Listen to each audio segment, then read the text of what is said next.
esas ondas que nos rodean.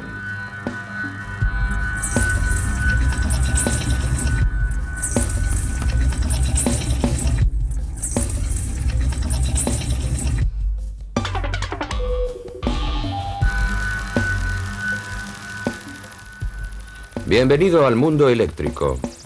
Nos rodea desde hace más de un siglo. Teléfonos, frigoríficos, ventiladores, maquinillas de afeitar, planchas, tostadoras, radios, televisores. Pero deben saber que todos emiten campos u ondas invisibles que nos atraviesan constantemente.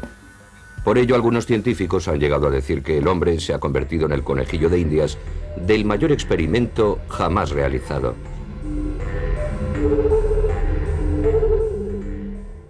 Esto es una bobina, la sonda que se conecta al aparato y que nos permitirá medir el campo magnético alternativo, no el continuo, solo el alternativo, que emiten los electrodomésticos u otras fuentes, como las líneas de alta tensión. Todas las corrientes eléctricas generan a su alrededor unos campos.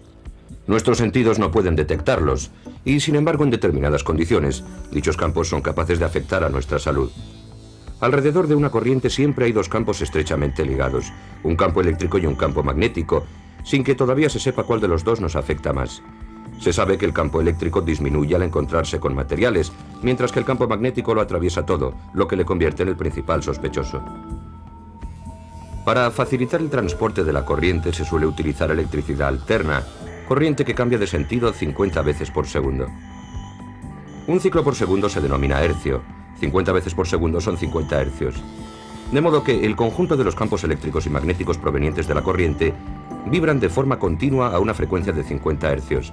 Y parece ser que es precisamente esta frecuencia, esta oscilación constante, la que afecta a nuestros órganos, porque también ellos oscilan o vibran a frecuencias cercanas. He aquí un secador de pelo, un accesorio que la mayoría de las personas utiliza, sobre todo varias veces al día las mujeres, aunque hoy también lo utilizan los hombres.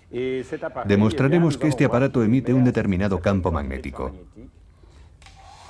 Lo acercamos todo lo posible y comprobamos que a 15 centímetros emite 96 miligauss, una cantidad importante. La intensidad del campo magnético se mide por lo general en Gauss. Pero como la mayoría de los campos magnéticos artificiales de nuestro entorno no llegan a un Gauss, se miden en milésimas de Gauss o miligauss. Son campos débiles, pero no por ello inofensivos. La dosis nociva varía en función de la duración de la exposición. En cuanto a la estimación de dicha dosis, las opiniones divergen considerablemente. Mientras que la Organización Mundial de la Salud recomienda que cuando la exposición sea de 24 horas no se sobrepase un Gauss, otros especialistas estiman que existe riesgo a partir de 2 miligauss. Entre estos dos valores, cada país decide sus propias normas. Tengo una maquinilla de afeitar eléctrica. Acerco la bobina al campo magnético y vemos que marca 1500 miligauss. Es una escala superior. La separo y vemos cómo a pocos centímetros tenemos 3 miligauss. Y aquí nada. Es obvio que la maquinilla emite mucho, pero al no utilizarse mucho tiempo al día, la tasa de exposición es relativamente débil. Más preocupante es el trabajo con ordenadores, ya que las personas permanecen más de 8 horas diarias delante de él. Vamos a medir la contaminación en campo magnético delante de una pantalla de ordenador. 119754, la persona expuesta solo se ve sometida a 0,5 miligauss. Y sabemos que existe una distancia de seguridad mínima de 50 centímetros entre la pantalla, el rostro y el pecho del usuario. También hay que medir el campo magnético en el contorno del ordenador. El tubo catódico es un potente emisor de campos magnéticos que pueden contaminar a los operadores, a los compañeros que, llegado el caso, pudieran colocarse detrás del ordenador. Y para terminar, un aparato que plantea, creo, que un problema más grave es el despertador digital. Aquí estamos a unos 15 centímetros. Pues bien, ya marca 7,3 miligauss, cifra importante. Me separo y desciende, pero sigo teniendo 1,3 miligauss. Y el despertador está muy cerca de la cabeza durante las 8 horas de sueño. Este despertador es un sistema que debería estar a 1,5 metros de la almohada. Pasamos de los campos de ondas electromagnéticas de baja frecuencia a los de alta frecuencia. Los campos pierden su intensidad en algunos metros. Las ondas, sin embargo, pueden atravesar miles de kilómetros con oscilaciones muy rápidas. Frecuencias que se cifran en miles de hercios, kilohercios, en millones de hercios, megahercios o en miles de millones de hercios, gigahercios. Las ondas de la radio y de la televisión van de kilohercios a megahercios. Las ondas del radar y del teléfono móvil van desde las centenas de megahercios a los gigahercios. Se trata de las microondas. La intensidad de las ondas, sea cual sea su frecuencia, se mide generalmente por sus campos eléctricos en voltios por metro. Aquí tenemos un ordenador portátil unido mediante fibra óptica a un aparato Chauvet-Arnaud, que es un aparato marcador que mide el campo eléctrico de alta frecuencia emitido por un teléfono móvil. Esta es la medida del campo eléctrico en el momento de la llamada y podemos ver la intensidad del campo eléctrico mientras hablo. Y observamos que en el momento en el que la conversación se lleva a cabo con el GSM, el teléfono móvil, dicho campo eléctrico es relativamente intenso. Estamos a 94,8 voltios por metro. Bueno, mejor me callo.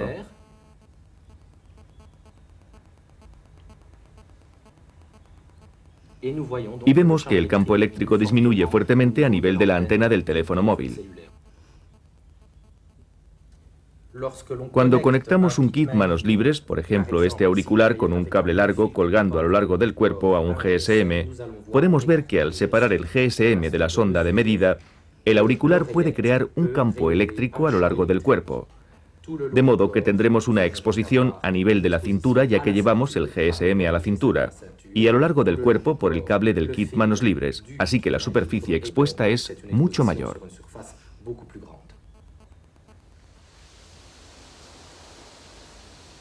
Acabamos de ver a los mejores expertos europeos en contaminación electromagnética. Desde una pequeña ciudad, Ewald, en Bélgica, han emprendido una dura batalla a las compañías de electricidad y telefonía, así como a los responsables políticos. Empecé en el 72 o en el 73, cuando se instalaron las primeras grandes líneas de alta tensión en Bélgica. Y los granjeros y veterinarios tenían serias dificultades porque el ganado se debilitaba bajo las líneas, tanto el porcino como el bovino. Hubo muchas reclamaciones, pero los diferentes ministerios competentes, el de Energía, el de Sanidad y el de Agricultura, no las tomaron en serio y se burlaban un poco de aquellas personas. Yo al principio tampoco me lo creía, pero compré material y simpaticé con los ganaderos. Me dije, no puedo ignorar el problema, no puedo permitir que se instale la mentira. Y empecé mi lucha contra la política de negación de estos ruidos ambientales.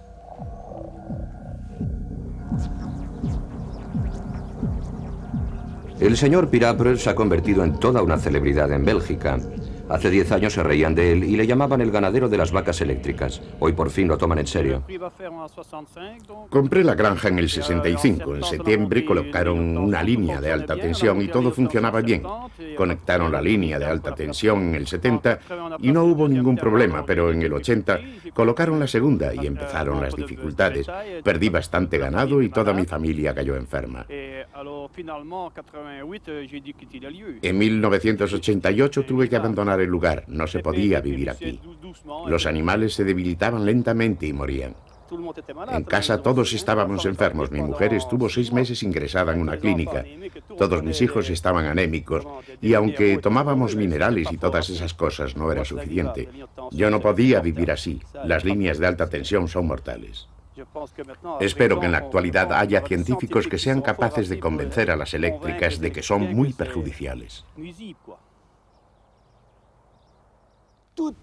Toda contaminación electromagnética proveniente del interior de una casa, de la estructura, de la ropa, de los habitantes de la casa, puede controlarse, toda puede controlarse. Sin embargo, cuando la contaminación viene del exterior, cuando procede de una línea exterior, por ejemplo, una línea de fuerte amperaje enterrada bajo la acera o una línea de alta tensión colocada al lado de una casa, no se puede hacer nada. Te encuentras frente a un muro porque las compañías eléctricas se niegan a reconocer este problema en redondo. En la región parisina encontramos una urbanización construida bajo las líneas de alta tensión, pero no es un caso aislado, en Europa existen docenas.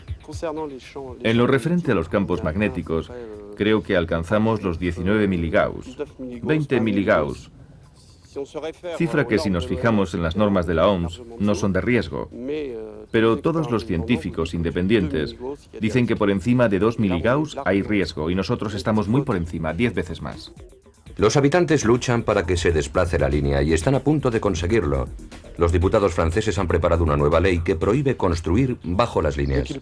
En cuanto llueve o hay niebla, chisporrotea y el ruido es infernal. Todas las mañanas oigo el ruido y es muy molesto. Los ruidos soplan en el cielo en cuanto el tiempo es un poco húmedo y menudo ruido. Utilizo mucho el teléfono y hay unas interferencias horribles. Muchas veces cortan sin más. Las bombillas estallan con frecuencia. No se puede ver la tele, imposible. Y a veces hay electricidad estática.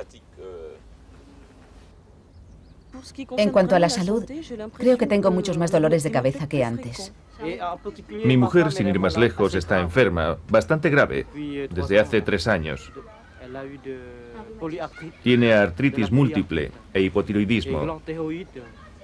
Estamos muy preocupados. De momento no he notado nada. Espero que dure. No sé de hecho cuáles pueden ser los efectos a largo plazo. Los científicos dicen que al 100% no está probado que haya peligro. Pero nosotros no podemos tener dudas. Vivimos bajo una línea de alta tensión y dudamos. No se puede vivir así. Hay individuos que cuando se ven sometidos a campos electromagnéticos presentan deficiencias en el sistema inmunológico, que se traducen en un descenso de los linfocitos T, los que se encargan de la defensa del organismo. De modo que la salud de estas personas va poco a poco debilitándose, ya que tienen menos defensas ante las enfermedades. El médico Gilles Pouguier y Patricia Nunes, farmacóloga, se construyeron una casa bajo una línea en una época en la que nadie hablaba de riesgos. A partir de entonces crearon Anti-Gauss, una asociación nacional contra los daños electromagnéticos. En nuestras habitaciones en invierno podemos llegar fácilmente a los 15 miligauss y la media anual en la casa es de 7 u 8 miligauss. Hace más o menos un año hice un estudio de la zona y, conociendo el riesgo, sabiendo que la zona suponía un descenso de la inmunidad celular, ya que las estadísticas y la mayoría de los estudios aseguran que los campos electromagnéticos de 50 hercios dan de forma significativa un riesgo de leucemia. Al observar un aumento del 10% de casos de leucemia en los últimos años, busqué la conexión y escribí al señor François Roussely, director de EDF, Electricidad de Francia, para alejar a mi familia y a mí mismo del riesgo. La respuesta que nos dieron fue que no había ningún riesgo, que se había hecho y que se seguían haciendo muchas investigaciones y que no había ningún peligro. Y en su carta de respuesta citaban muchos documentos que nosotros ya teníamos, concretamente el informe de la Academia de Medicina y el informe del INSERM. El INSERM citaba en sus conclusiones la posibilidad de riesgo de leucemia en niños. Ahora bien, Electricidad de Francia, en la nota que nos envió, decía que el INSERM no advertía el menor riesgo. Así que decidimos querellarnos por daños a la salud y por falsedad en abril del 97. Hoy la querella se encuentra en proceso de apelación. En Italia, algunos dirigentes de compañías eléctricas están siendo investigados tras el fallecimiento de 9 niños con leucemia. Hemos intentado sin éxito ponernos en contacto con los científicos de EDF. Entre tanto, en Francia, en junio de 2000, al fin se votó la ley. Es cierto que EDF, y está mal que yo lo diga, puede ser responsable de los daños a la salud producidos bajo las líneas de alta tensión, ya que fueron ellos los que las instalaron. Y en Francia seguimos con el circulen, no ha pasado nada, circulen. Es decir, no se realizan estudios, de modo que no hay nada. Y solo gracias a la aportación de científicos de otros países nos hemos dado cuenta de que realmente existía un efecto. Bien, después hay que convencer a los diputados, a los senadores, tratando de sensibilizarles con su propio entorno. ¿Se irían un senador o un diputado a vivir bajo una línea de alta tensión? ¿No? Entonces, ¿por qué, aunque todavía no esté legislado, permitimos que la gente lo haga?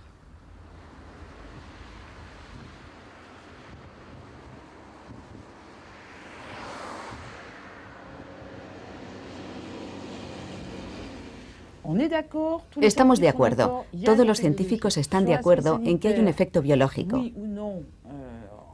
Y en cuanto al aspecto sanitario, no se tiene la certeza, pero se sabe que hay un efecto biológico. Así que apliquemos el principio de precaución y prohibamos la construcción de viviendas o de, por ejemplo, escuelas, establecimientos públicos, bajo las líneas de alta tensión.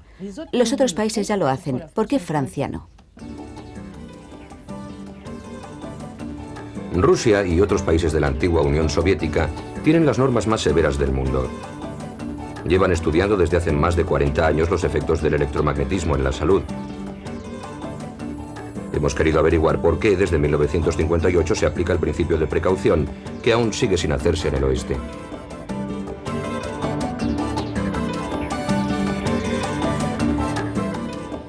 Somos los primeros occidentales que van a entrevistarse con los responsables de las normas rusas.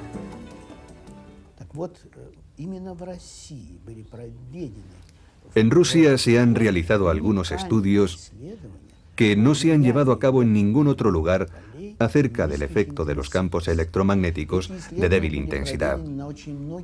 Se realizaron experimentos con muchas especies animales a los que se les irradiaba diariamente durante largos periodos de tiempo de forma crónica. Estas investigaciones duraron más de 2 años y se estudiaron toda clase de reacciones biológicas.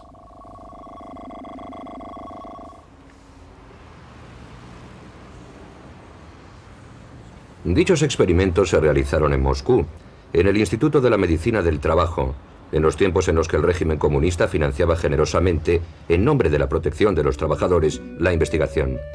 En estos locales anticuados, hoy desiertos, nació una nueva ciencia, el bioelectromagnetismo. Este laboratorio, el Laboratorio de los Campos Electromagnéticos, fue creado en 1953 bajo la dirección de la profesora Zinaida Gordon. En los momentos de mayor actividad, trabajaban aquí entre 40 y 45 científicos.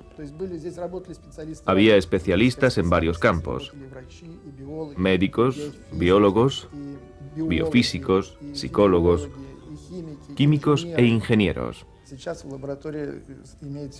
Hoy solo somos 8.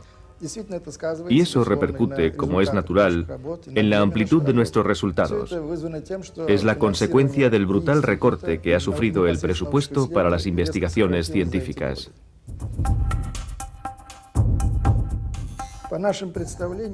En nuestro cuerpo, el primero que sufre los efectos de los campos electromagnéticos es el sistema nervioso central, afectando también al cerebro. Para mí, ese es el mecanismo que causa todas las perturbaciones del organismo.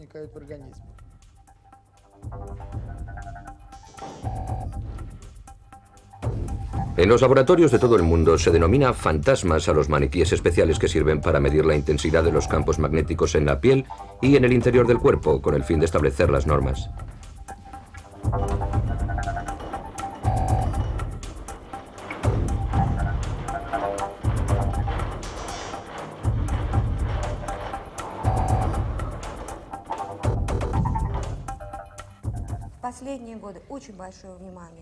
En estos últimos años hemos estudiado en concreto el efecto de los campos electromagnéticos sobre el sistema inmunológico y sobre las células de la sangre, en especial en el desarrollo de los efectos nocivos a largo plazo, como por ejemplo la cancerogénesis, las leucemias y los tumores del cerebro.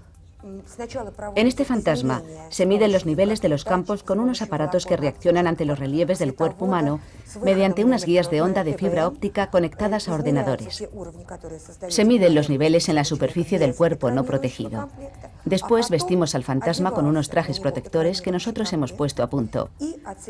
Y después medimos los niveles que se crean bajo esos trajes especiales. Las investigaciones realizadas en nuestro laboratorio han mostrado claramente que estos trajes no solo protegen de los campos magnéticos de bajas frecuencias, sino que también lo hacen de los de altas frecuencias y de las ondas de radio.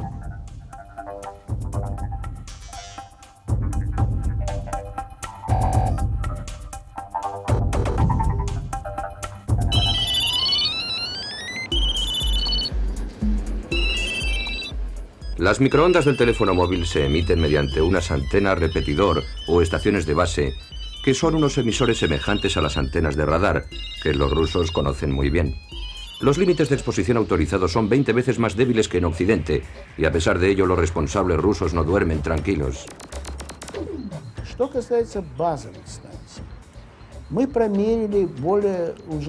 En cuanto a las estaciones de base, hemos medido más de 100 estaciones de Moscú y sus alrededores. Realmente los niveles son muy bajos. Pero en mi opinión existe un problema. Las estaciones están cada vez más cerca de la gente, sobre todo en las ciudades.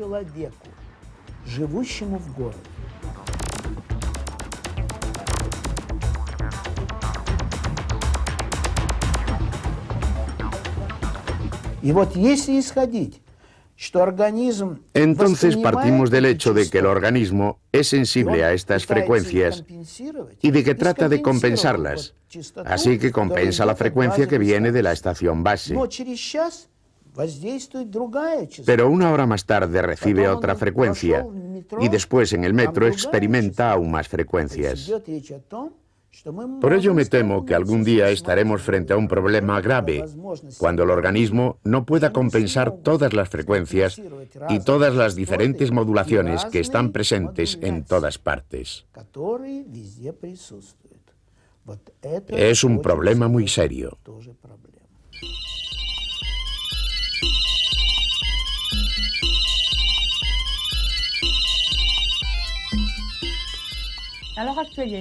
En estos momentos hay una carrera desenfrenada para instalar antenas encima de las viviendas e incluso en la proximidad de las escuelas.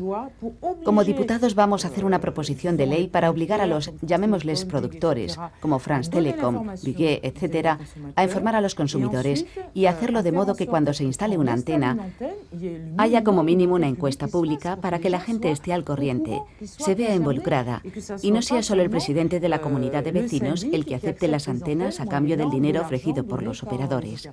Viguet, France Telecom o SFR. Se sabe que el cerebro humano funciona con cierto número de emisión de ondas. Ondas como las alfa, que miden alrededor de 12 hercios, las teta, las delta, y nosotros vamos a interpretar las frecuencias portadoras que modulan a las frecuencias vecinas, o múltiplos o submúltiplos de dichas frecuencias en los alrededores del cerebro. No se puede decir que el cerebro no va a captar estas frecuencias y no va a recibir señales de dichas frecuencias y que estas señales no van a afectar a un número determinado de señales celulares. En Burdeos y en Nîmes, en los dos laboratorios franceses de bioelectromagnetismo, se están realizando experimentos sobre los efectos del teléfono móvil, ese generador de ondas electromagnéticas que el hombre utiliza durante horas a solo unos centímetros de su cerebro. Hasta ahora todas estas investigaciones eran subvencionadas por los constructores y los operadores. Los científicos que descubrieron efectos nocivos vieron cómo, por casualidad, sus subvenciones desaparecían. En Europa desde hace meses la financiación gubernamental está tomando el relevo. Esperemos que al fin haya más transparencia. A la vista de todos los estudios realizados sobre el cáncer, en mi opinión no hay ningún riesgo de contraer cáncer por exposición al campo de ondas electromagnéticas de los radioteléfonos. De momento se han encontrado algunos efectos biológicos, pero ninguno que pueda considerarse grave para la salud. Habrá que esperar los resultados de los estudios que se están realizando para poder tener una opinión informada dentro de algunos años. Para los científicos rusos que hemos entrevistado, el gran error de los laboratorios occidentales es que imaginan que se necesitan potencias muy fuertes para afectar nuestra salud. Unas potencias capaces de cocer a nuestras células es lo que se llama un efecto térmico. Un efecto térmico es un efecto causado por un calentamiento producido por la absorción de microondas. En el caso de la telefonía móvil no existe calentamiento, de modo que si existe algún efecto, será lo que nosotros denominamos un efecto no térmico. En la medida en la que no se conocen los efectos no térmicos, no se puede definir un umbral, ni de intensidad ni de duración, fuera del cual habría efectos nocivos para la salud de origen no térmico. Yo aún espero de verdad que alguien demuestre con claridad un efecto no térmico y, llegado el caso, muestre los efectos graves que podemos esperar. Hoy en día no existen esos efectos.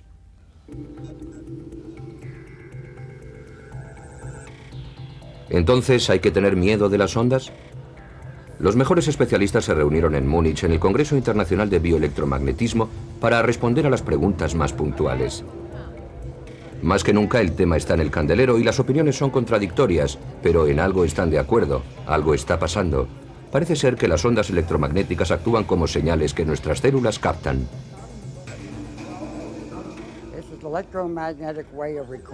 Se trata de un procedimiento para grabar los campos electromagnéticos del entorno. Se puede utilizar en cualquier sitio, en los estudios de radio, en los trenes, en los aviones, en todas partes. Es el único material que utilizo. El diagrama de arriba es el campo magnético terrestre. El de abajo es el campo creado por la corriente eléctrica. Y esta cifra es la frecuencia de las señales que he captado.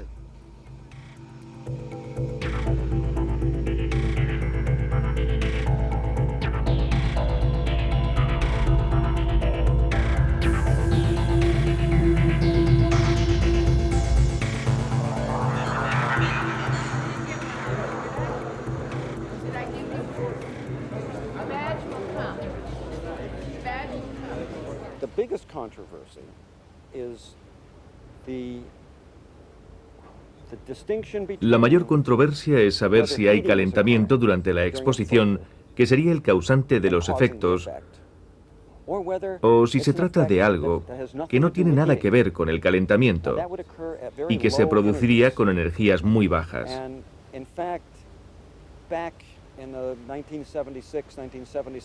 Hacia 1976-1977 empecé a trabajar en unas investigaciones que demostraban que el calentamiento no podía ser el responsable de los efectos que se observaban.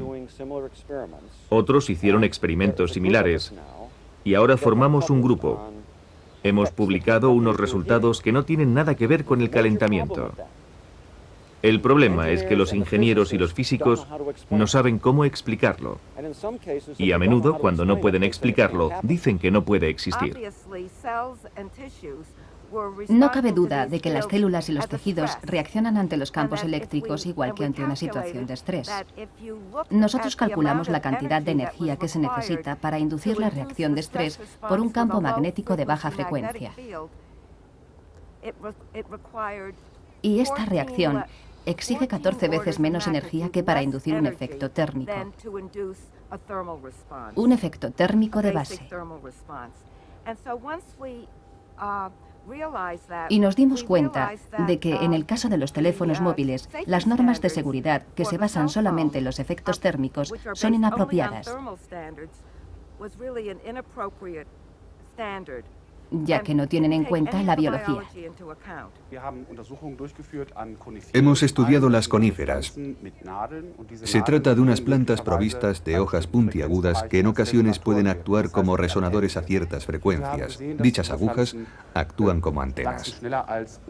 Nos dimos cuenta de que estas plantas crecen más deprisa cuando se ven expuestas a radiaciones. Observamos que bajo dichas radiaciones, gran parte de las plantas morían. Y ello podría indicar que dichos campos provocan daños y lesiones capaces de provocar la muerte de la planta. Yo creo que podemos excluir un efecto térmico. Nosotros hemos podido, casi con toda certeza, excluir que el efecto se deba a un calentamiento del suelo. De modo que con toda probabilidad se trata de efectos no térmicos, pero todavía nos faltan muchos datos para comprender este fenómeno. Todo el mundo ha oído hablar del riesgo de cáncer de sangre y de otros tipos de cáncer.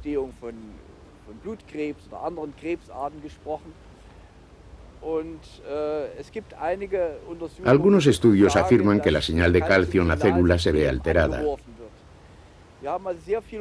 Así que nosotros hicimos numerosos estudios sin obtener ningún resultado. Lo más frustrante es reconocer que hemos investigado con mucha profundidad de forma intensiva y laboriosa, y en resumidas cuentas solo podemos afirmar que no hemos encontrado nada. Las preguntas surgen continuamente. ¿Cómo medir la exposición a los campos? ¿Por la intensidad de los campos? ¿Por la frecuencia? ¿Por la forma de la onda? Si observamos los efectos, podemos ver cosas muy extrañas. Vemos que determinadas frecuencias tienen unos efectos que otras frecuencias no tienen. Hemos comprobado que cuando un sistema celular se ve expuesto, dicho sistema comienza a reaccionar y al cabo de un momento deja de hacerlo. Es decir, observamos lo que nosotros llamamos ventanas. Ventanas de frecuencias, ventanas de tiempos. Valores muy débiles de campos que nos inducirían a pensar que no tienen ningún efecto. Sin embargo, lo tienen. En Múnich hay dos tendencias diferenciadas, los que creen y los que no. Los que creen que hay efectos y los que piensan que no los hay. Es el rompecabezas del siglo. Hemos hecho un estudio en el que mostramos que dos cultivos celulares de la misma naturaleza tienen, sin embargo, propiedades considerablemente diferentes. Uno reacciona y el otro no. Y no es poco frecuente este fenómeno. Por supuesto que las personas que quieren que dure la controversia dirán, ese ha encontrado esto y aquel no, cierto, pero lo importante es que alguien haya encontrado algo, haya observado algún efecto, eso es lo que cuenta. Hemos observado que en distintos lugares de nuestro laboratorio se producen resultados diferentes. Cuando colocábamos una incubadora en un lugar, obteníamos un efecto, y si la colocábamos en otro, ya no lo producía. Y no había ninguna razón evidente para esta diferencia, hasta que medimos el campo magnético terrestre. El campo magnético terrestre es el que hace que la aguja de la brújula apunte hacia el norte y también hacia abajo en el hemisferio norte. Lo medimos y vimos que era diferente en las dos incubadoras, y cuando lo ajustamos localmente, con bobinas eléctricas, para hacerlo similar en las dos incubadoras, obtuvimos el efecto.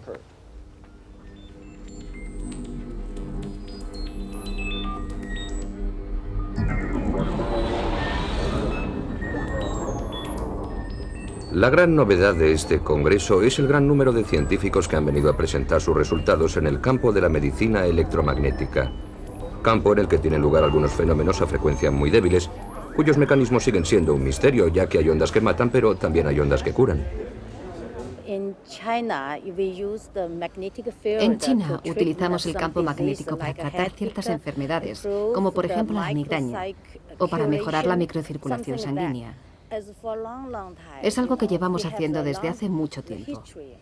Podríamos decir que desde hace 1000 años. Lo que demuestra que este tipo de tratamiento en verdad es eficaz. Sentimos que hay un potencial enorme que puede afectar al funcionamiento de los seres vivos.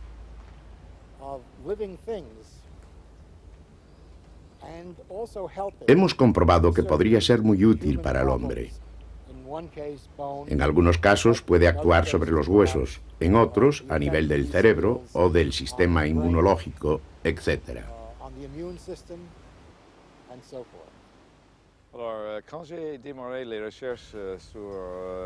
Cuando inicié las investigaciones sobre el tratamiento de huesos que no se curaban, me centré en el hecho de que el hueso responde a una señal mecánica.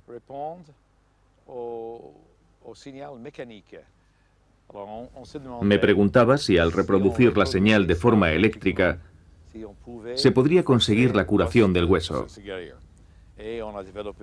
Y construimos un aparato, algunos aparatos, con unas bobinas que se colocan alrededor de las fracturas, exteriormente. Unos aparatos que el paciente se puede llevar a casa y tratarse todos los días.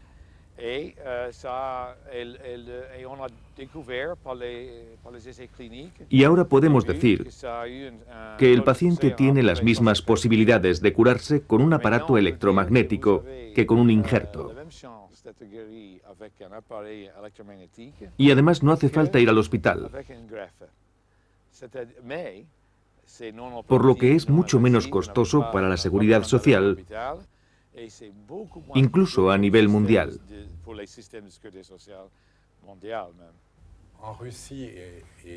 En los hospitales de Rusia y de Europa Central, del Este y a menor escala en los de China, se utilizan muchos equipos electromagnéticos en terapias. Y no solo en los centros de investigación. Todos estos equipos utilizan unas ondas milimétricas, ya sean campos magnéticos pulsados o campos magnéticos estáticos, es decir, imanes.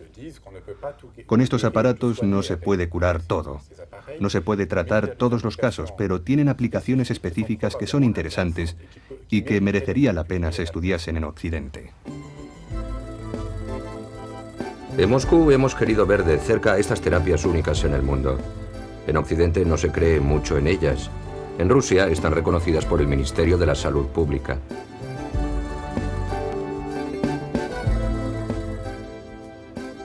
Estamos en el hospital número 15 en el servicio de reanimación de cardiología. Aquí utilizan ondas que penetran bajo la piel y cuyas señales refuerzan la resistencia de las células.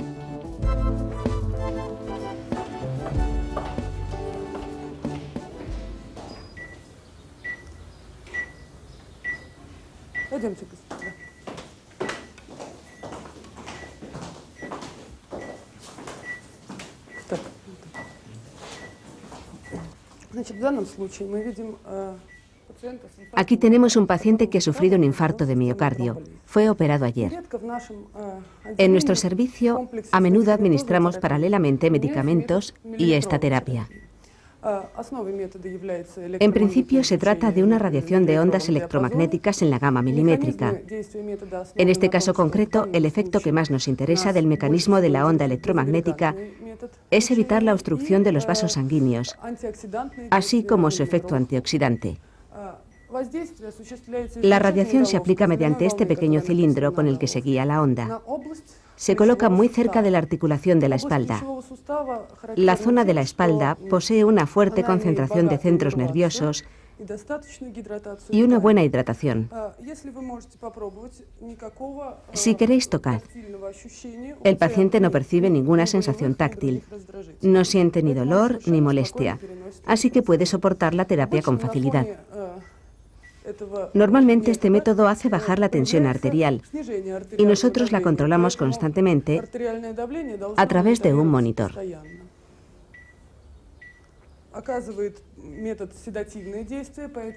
El método tiene un efecto sedante y, como podéis comprobar, el paciente suele dormir durante la sesión. Además, como podéis ver, a menudo se observa una disminución de los latidos cardíacos. En los casos de infarto es muy importante, porque reduce la demanda de oxígeno del músculo cardíaco.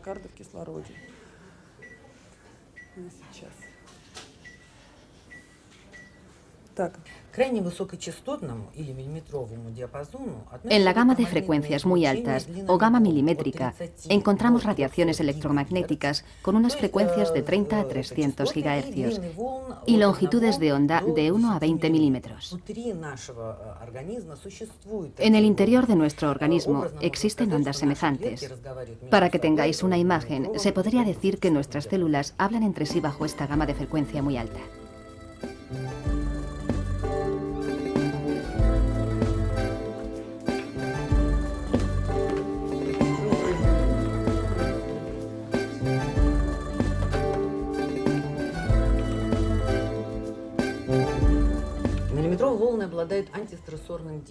Las ondas actúan contra el estrés y se sabe que muchas enfermedades aparecen a causa del estrés, agudo o crónico. Las ondas milimétricas también desempeñan un papel muy importante en reumatología contra la artrosis, que se acompaña generalmente de una inflamación. También se utilizan en los cuidados posoperatorios y para tratar toda clase de traumatismos de los órganos. Hoy en día, tras una experiencia de 30 años en Rusia, estamos seguros de que las ondas milimétricas no tienen ningún efecto secundario nocivo y de que su uso no tiene ninguna contraindicación, lo que permite su aplicación incluso en pediatría.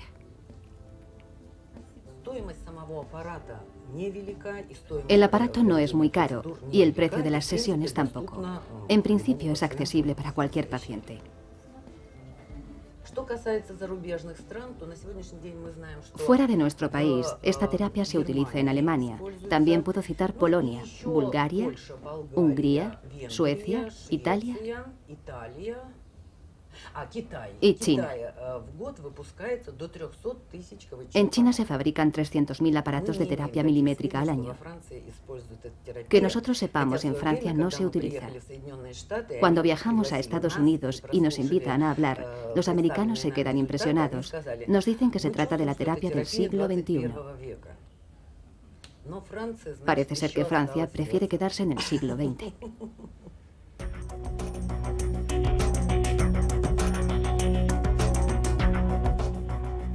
Los investigadores han creado una síntesis a medio camino entre China y Occidente.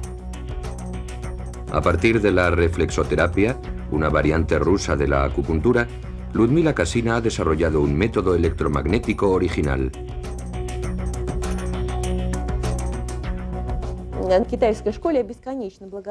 Estoy infinitamente agradecida a la escuela china por hacerme comprender las interacciones globales entre los sistemas internos y los órganos, entre su estado material y su modo de funcionamiento. Después de eso realicé una investigación sobre los biorritmos naturales. A qué ritmos naturales y espontáneos funcionan el corazón, el intestino, los pulmones, los vasos sanguíneos, los capilares, etc. Tuve la suerte de que el destino pusiera en mi camino a un especialista extraordinario, Iosif Lvovich Blinkov. Es imposible imaginar un médico más honesto. Es un auténtico apasionado de su trabajo. Este es el doctor Blinkov, jefe de servicio de un hospital deslucido. Estas imágenes fueron tomadas furtivamente. No conseguimos la autorización para entrevistarle. Los inventos de Blinkov y sus posibles patentes constituyen un coto reservado de los servicios de seguridad rusos. Blinkov ha puesto a punto unos aparatos que restauran los ritmos de cada órgano. Tenemos varios tipos de aparatos. Aparatos electromagnéticos sin contacto. El paciente se acuesta bajo un solenoide.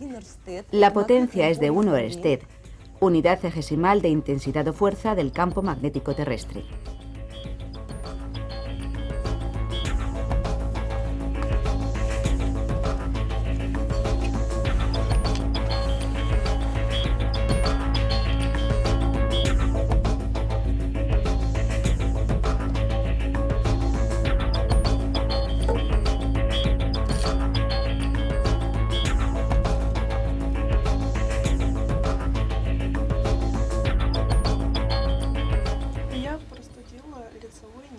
Tengo una parálisis del nervio facial como consecuencia de una corriente de frío.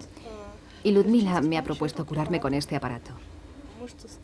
Los músculos vuelven a funcionar. Antes los músculos de la parte derecha del rostro, incluido el ojo, estaban paralizados. Ahora empiezo a mejorar, pero aún me quedan algunas sesiones.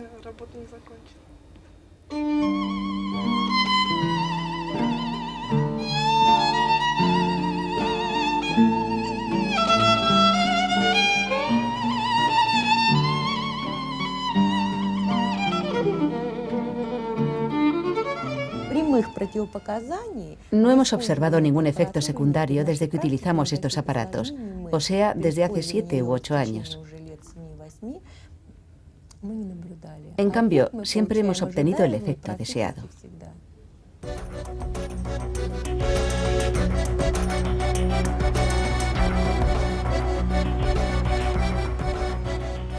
En Rusia no se hace ninguna diferencia entre medicina alternativa y medicina tradicional.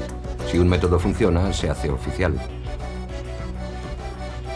El doctor Talpis trabaja en un instituto médico que ha desarrollado terapias nacidas en Alemania, como la electroacupuntura y la bioresonancia. En Rusia, dichos métodos se han afinado e informatizado y caben en un maletín. Le escucho. ¿Qué es lo que le ha traído aquí?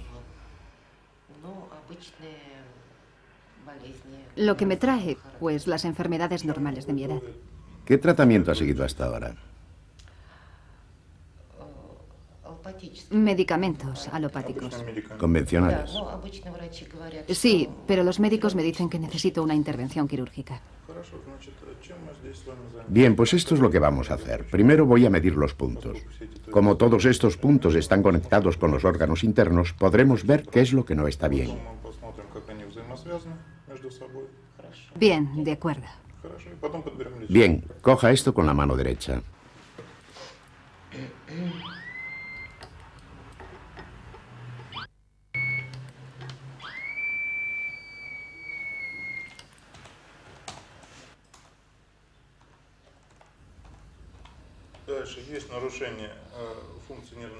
El programa ha identificado alteraciones en el sistema renal, biliar, nervioso y cardíaco. Son unos resultados muy corrientes. Pero yo no le voy a dar un medicamento para cada cosa, sino que vamos a tratar el origen común de todos estos problemas. Bien, hemos encontrado una preparación y ahora vamos a grabarla en estas pastillas de azúcar. Las ponemos en contacto con el campo magnético y las pastillas graban la información como si fuera una grabación con magnetofón.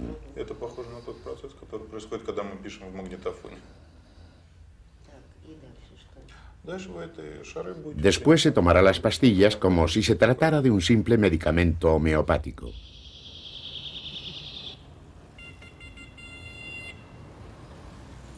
En este centro médico se trata a toxicómanos, fumadores, alcohólicos. Justo cuando entramos en el vestíbulo se puede escuchar a Vladimir Vysotsky en la televisión, el legendario cantante de la voz tomada por el alcohol y el tabaco.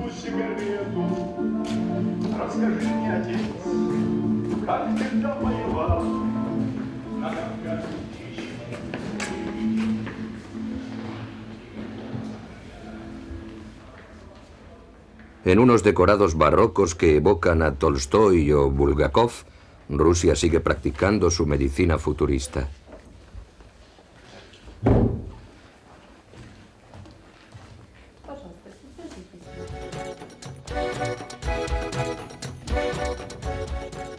Esta corona emisora de microcorrientes eléctricas fue inventada por un ingeniero de la conquista espacial, en los tiempos en los que la ciencia soviética triunfaba. En un principio se trataba de curar los síncopes de los astronautas en el transcurso de las fuertes aceleraciones. Hoy se ha adaptado el sistema para usos más prosaicos. Actúa directamente sobre el cerebro y consigue que desaparezcan los síntomas de insuficiencia en los bebedores de vodka. Puede provocar la risa, pero los hechos están ahí. No cabe duda de que algún día no muy lejano estas ondas de ciencia ficción nos curarán.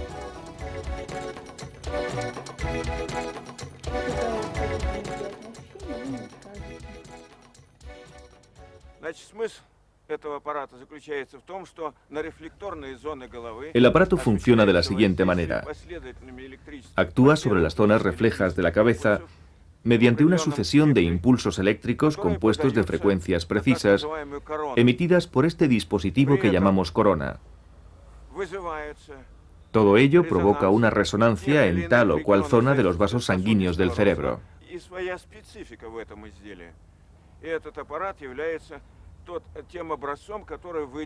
Este aparato ha dado prueba de sus aptitudes desde 1993. Se utiliza en unas 300 clínicas de Moscú y en cerca de 500 centros médicos de toda Rusia.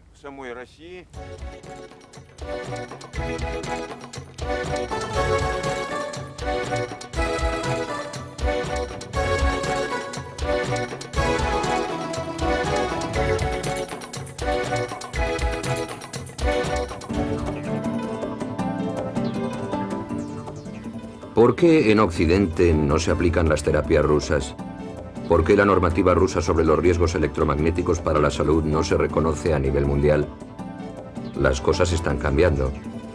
En el transcurso del año 2000, dos países europeos, Suiza e Italia, se han desmarcado adoptando en nombre del principio de precaución unas legislaciones tan estrictas como la rusa.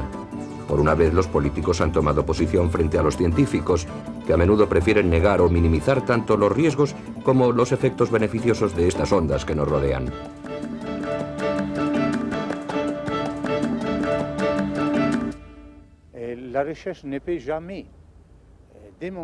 La investigación nunca puede demostrar que algo es totalmente inofensivo.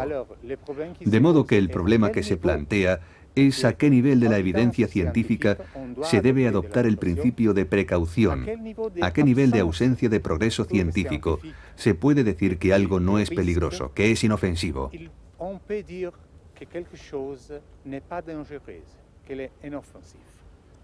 Ese es el problema científico. El problema político que se planteaba. Hay que distinguir entre ciencia por un lado y política por el otro. Parece de forma muy clara que los que establecen las normas son los mismos que fabrican los equipos. En los Estados Unidos a eso se le llamaría una situación que huele mal.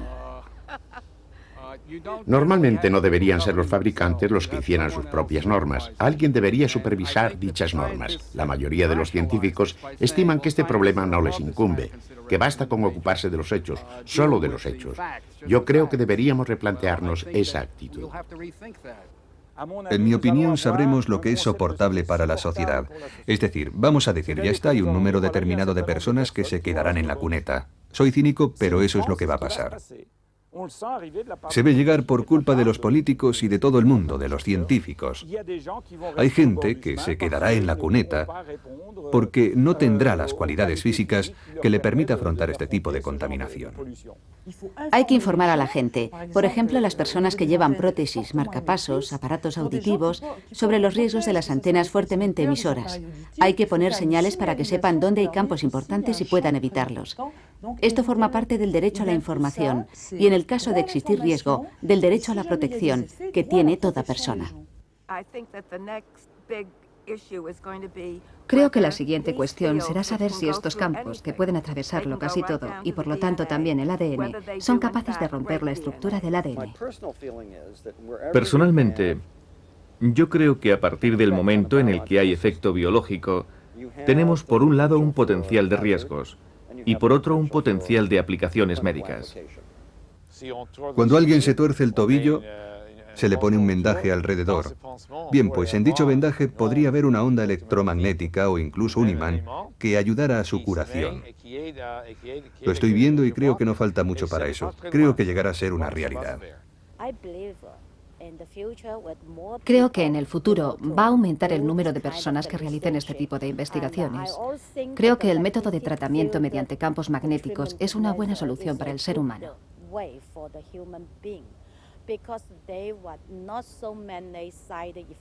Porque tiene pocos efectos secundarios, es muy económico, no se necesitan pinchazos, no hay que tomar medicamentos.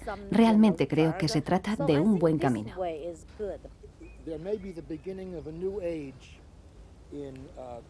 Quizá estemos frente a una nueva era de la medicina en la que el uso de los campos magnéticos desempeñe un papel que tuvo la bioquímica en el transcurso del último siglo, digamos a partir de 1975.